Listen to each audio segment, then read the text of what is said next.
Oula, il y a Issa qui fait du bruit. Ça va Issa? Ouais, ça va tranquille et vous? Tranquille? Issa, ça va ou quoi? Bien quoi, Tito, bien mon gars? Ça va, on est là, merci. Vas-y Issa, pose tes questions. Il a des questions super bien en plus Issa. Ok, good. Oh, Tito, mon bouc, bon, je Yeah. vais te demander d'abord à propos de tes influences musicales.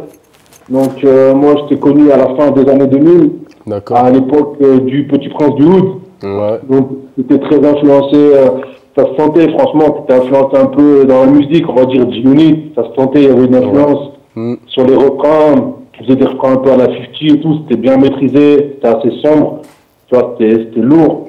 Et depuis, tu as touché un petit peu à tout, tu as fait un petit peu des 808, etc. Et là récemment, tu as balancé un gros freestyle avec des instruments classiques, genre Sobin Taiji, etc., avec DJ First Mike. Je voudrais savoir maintenant, à l'avenir, dans tes projets, où tu te situes, c'est quoi qui t'influence musicalement? Bah, ça veut dire que, comme tu as vu, hein, tu as dit à la fin des années, donc vers les 2008, 9, 10, j'étais ancré sur le rap new-yorkais, on va dire. C'est ça. Ouais.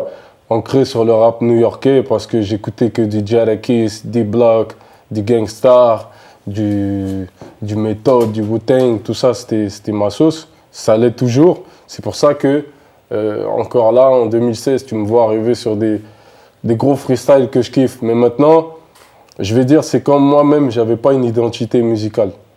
Tu vois, c'est-à-dire, je faisais que de reproduire ce que je kiffais.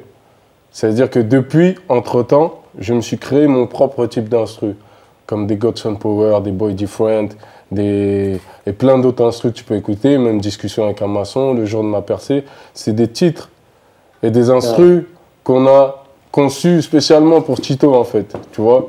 Et mon but, c'est d'installer ce style-là, en même temps, de continuer de faire ce que j'ai kiffé. Tu Et vas ce que je installer kiffe. ça en France. Ça veut dire, ouais, dans l'album Toti Nation, tu vas entendre la cassette qui sont des instrus qui se rapprochent plus de style filmé, de Jadakiss par exemple, de ce que je kiffais, de ce que j'ai kiffé, par quoi j'ai commencé. Et tu en entendras toujours dans les prochains projets. Ça veut dire que si toi, tu es un auditeur de Tito sur des beats new-yorkais, bah, Tito, il te lâchera pas. Yes. Il te lâchera pas, il fera pas de la dance du jour au lendemain, t'inquiète pas. Tu vas pas vendre ton âme au diable comme certains. Ouais, après, partir dans la dance, c'est pas vendre son âme au diable, vraiment. Mais c'est surtout, voilà, faire une musique... Fidèle à toi-même. Faire une musique fidèle à soi-même. Nous, on n'a pas grandi là-dedans, dans la dance. Donc, Tu restes toucher à la toi-même, dance, voilà. C'est pas ton truc, toucher au rock, ce serait pas équitable pour ceux qui ont grandi mentir en fait là-dedans. à ceux qui te suivent, quoi. Voilà, toucher à la vraie pop, faire de la vraie pop. Tu peux mélanger un style, etc. en restant toujours hip-hop. Ou en faisant un featuring, tu peux Voilà, mélanger mais un peu. en essayant de vendre le truc comme si c'est toi vraiment, le chanteur. Ça passera pas. On n'a pas grandi dedans. Si tu as grandi dedans, oui. Si tu as grandi dans cette culture-là, oui, vas-y. Moi, je fais le truc. Encore une fois, je dis bien, je suis pas un nationaliste ou communiste ou quoi, mais moi, j'aime bien quand j'arrive au restaurant chinois, c'est un Chinois qui prépare. Voilà. Ça veut dire que je suis sûr qu'il va bien faire le plat de chez lui. C'est vrai, en fait, c'est vrai.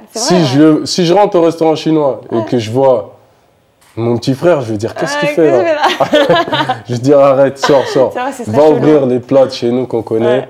Et là, je vais venir manger, tu vois. Parce que je sais que tu le maîtrises.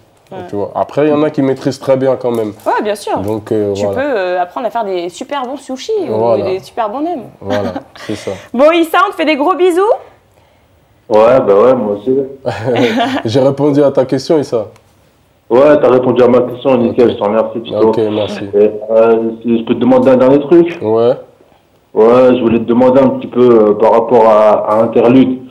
Là, ni avec Nov, tu vois, entre autres. Moi, je sais qu'il y a Jen, il y a Jewel aussi. Et je voulais savoir, avec le gars Nov, c'est quand vous allez faire de la tuerie ensemble? Ben, dès qu'on va s'asseoir, et on y a déjà réfléchi, à vrai dire. On en a déjà même parlé. Et maintenant, c'est juste histoire de synchroniser, trouver le bon timing. Et aussi de sentir le même son, les mêmes choses à dire, en fait. C'est surtout ça, Dans le moi, même délire, quoi. avec n'importe qui, en featuring, c'est surtout ça, histoire d'avoir un point commun dans les textes et de partir dessus, en fait. Et des fois, ça prend du temps, tu vois. Ouais, normal, normal. Bah, j'attends ça avec impatience. Yes, mais ça ne saurait pas tarder. Ok, bah continue, hein, force-toi. Yes, merci. Allez. Force Hip-hop. Bon, Force bah, back. merci, ça, de nous regarder. Merci beaucoup. De rien. Et Bérénice, au fait, j'ai un truc pour toi. Par contre, tu m'invites au mariage avec Balou, hein, t'oublies pas. Avec plaisir. Ah, ça marche. Ok, allez, salut à vous. Gros bisous, Issa. Bisous. Ouais, je dois me marier avec Balou. Ok, d'accord. Voilà. Ah ben, c'est une exclue pour moi, je savais pas ça. Non, ouais, moi non plus.